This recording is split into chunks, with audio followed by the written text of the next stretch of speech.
In the last video we saw how to use HyperAudio's WordPress plugin to create an interactive transcript. This is an interactive transcript here. What does it do? Well, you can click on the words to navigate. Infrastructure where anybody can participate without asking permission. Run with my creative work. Here are the attributes. And you see the words highlighted as stuff is played. Commercial use or not? Can you make... We can also share bits. But the great thing is, because we've got these word timings in the background, we can also create closed captions automatically. So if I turn those on. Tightly restricting how that culture gets used. The internet enabled an infrastructure where anybody can participate without asking permission. We have all these new technologies that allow people to... So as a WordPress developer, what can you do here? What can you change? Well,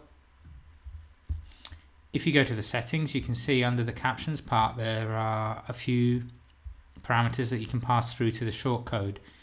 So we have, we can turn them off if you don't want the captions, but you can also set a maximum and minimum char size or char length for the captions, the language and the track label. So just to see that quickly working, here we are in the shortcode, and that's all the transcript data there, which I've showed you how to do in previous videos. So if I set max width to something fairly small, like 10, and just check I got that right. Caption max, I believe it is. And then caption min to, let's just do 4 and see what happens. And then if we preview this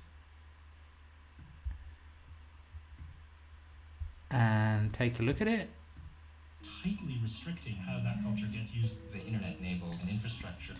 you can see that we've got very restrictive captions there. But that was just a quick demo of one of the advantages of using the HyperAudio WordPress plugin and its implications for accessibility. Thanks.